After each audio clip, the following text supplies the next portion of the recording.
안녕하세요. 몽땅부동산 정진숙입니다. 얼마 전에 8월 29일에 저출산 극복을 위한 주거 지원 방안이 국토부에서 발표가 됐었습니다. 저출산을 극복하기 위해 지금 현재 우리나라의 저출산율이 굉장히 높아지고 인구 감소가 굉장히 심해지면서 극복을 위한 정부의 정책이 방안이 지금 발표가 됐는데요.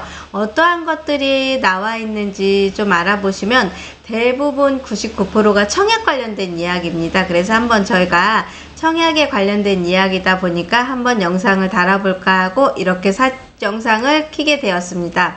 이제 과저별 주요 사연은 3가지를 발표를 한 겁니다. 첫 번째, 출산가구의 주택 공급을 지원을 하겠다.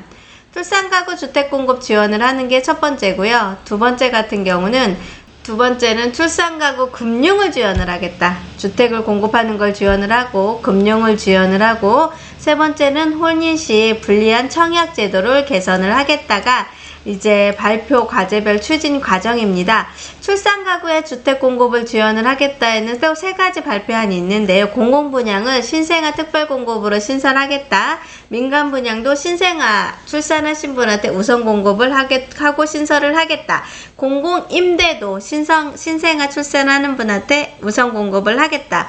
이게 지금 23년도 3월과 빠르면 12월에, 전세 같은 경우는 12월에 바로 진행을 해줄 거라고 합니다. 그러니까 출산가구 금융 지원을 강화를 하는 게 신생아 특례 구입자금 대출을 내년도 1월부터 24년도 1월부터 기금 운영 계획으로 변경을 할 거고요. 전세자금 대출 또한 내년도 1월부터 경계하겠다. 그 다음에 이제 청약 제도로 이제 개선을 하는 게 있는데, 맞벌이 소득 기준을 완화를 하겠다는 게 3월부터 개정이 될 것 같고요. 청약 기회를 확대를 하는 게 실질적인 가장 중요한 방법이겠죠. 그래서 부부 개별 신청도 허용을 하고 민간 분양 다자녀 기준을 완화를 하는 게 3가구에서 2가구를 다자녀 기준으로 완화를 하겠다였던 게 이제 정책이었고요. 배우자의 이력 규제를 미적용하겠다. 그 다음 배우자가 주택을 받았던 경우가 있다 하더라도 이 이력의 규제를 적용하지 않겠다. 그 다음에 배우자가 청약통장에 가입한 기간을 합산을 하겠다. 최고 3점까지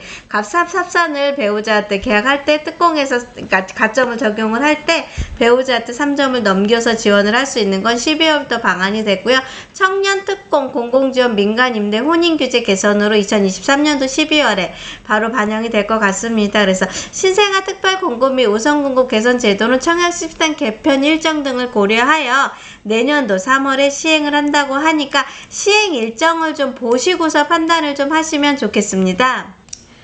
지금 보시면 배우자 이력 규제 미적용은요, 청약 신청자가 주택 소유 생애 최초 청약 당첨 이력이 없어도 배우자가 주택 소유 당첨 이력이 있는 경우로 특공 신청이 불가했는데, 이제는 주택 소유 당첨 여부 이름이 배제가 되니까 특공이 가능하다는 얘기입니다. 그러니까 앞으로 배우자가 청약을 받았던 경험이 있거나 주택을 소유했던 경험이 있으신 분들은요, 세대주를 당연히 주택 소유 여부가 없었던 배우자한테 세대주를 전향을 하고 이 이력을 같이 참고를 해서 현장을 해서 들어간다고 보시면 될 것 같고요. 청약 가입 신청 기간만 산정을 한다고 했는데 본인뿐만 아니라 배우자가 청약통장 가입 기간도 합산해서 미혼보다는 신혼가구가 유리하게끔 가입기간 최대 50%를 적용을 해서 최대 3점까지 개선을 해주겠다는 이야기입니다. 그래서 부부가 개별적으로 신청을 허용할 수가 있고요. 부부가 2인 이상 당첨 시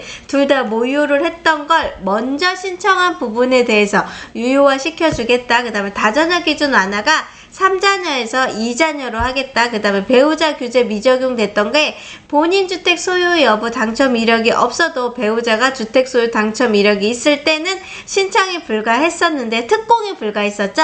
근데 배우자 주택 소유 청약 당첨 이력을 배제를 하겠다. 그러니까 저택 청약이나 당첨을 전혀 받으셨던 분이 이제 청약 신청을 하고 세대주로 전향을 하면 되겠죠. 일단 청약기간 합산은요, 가입기간만 고려해서 배우자 청약통장 가입기간도 합산하겠다. 이러한 것들이 지금 당첨 상황에서 청약의 개선에서 보면은 청약에 유리한 부분으로 지금 변경이 됐다는 걸 보시면 될 것 같고요.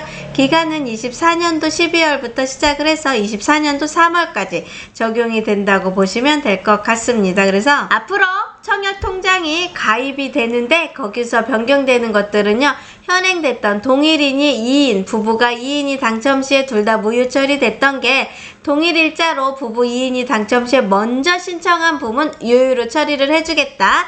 다자녀 기준이 3자녀부터였었는데 2자녀부터 확대하겠다. 본인이 주택 소유, 청약 당첨 이력이 없어도 배우자가 신청 이력이 있을 때는 특공에 불과했는데 이제는 그거를 배제를 해주겠다. 본인이 청약통장 가입 기간만 고려해서 가점을 적용을 했는데 배우자의 청약통장 가입 기간도 합산해서 가점을 적용을 해주겠다. 많게는 3점까지 적용이 된다는 특례가 있었던 겁니다. 이제 달라지는 점 4가지 주요 골자 아까 말씀드렸죠. 청약통장 기간 합산, 부부개별 신청 허용, 다자녀 기준 완화, 배우자 규제 미적용 해가지고서 이렇게 4가지 부분안이 청약통장의 최고의 골절입니다. 그래서 좀 전에 말씀드린 것처럼 이력이 있으셨던 분은 이력이 없는 분으로 변경을 하셔서 신청을 하시면 유리하실 거고 이렇게 다양하게 이번에 저출산 상황으로 인해서 청약제도가 이렇게 4가지가 달라지는 사항이 있으십니다. 그래서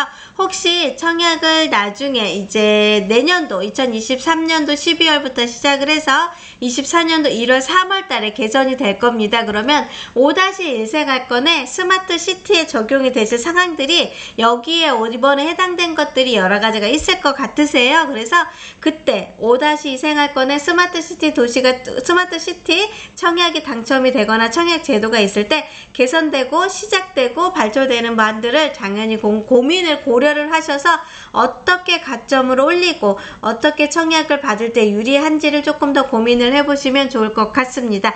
제가 유튜브 URL에다가 이렇게 청약에 관련된 중요한 주요 골절 내용을요 제가 블로그에 포스팅을 해놓을 테니까 이거 보시고 여기 블로그에 들어오셔서 중요한 사항들 자료도 첨부 파일로 올려놓을 테니까 첨부하셔 받으셔가지고서 5-1 생활권에 청약이 되실 때는 이거 오늘 얼마 전에 8월 29일날 발표된 청약 제도 개선안 이러한 것들 그 다음에 저출산을 위한 개선안의 발표들이 당연히 적용이 될 거로 보여지기 때문에 유리한 상황이 만들어질 것 같습니다. 오늘은요 달라지는 청약 제도에 관련된 주요 골자 4가지 사항들을 안내를 해드렸고요. 이 달라지는 사항들은요 빠르면은 5-1 생활권에 스마트 시티부터 적용이 될 거라는 걸 한 번 정도는 보시면 좋을 것 같습니다. 즐겁고 편안한 시간 되십시오. 감사합니다. 세종몽땅부동산의 정진숙이었습니다.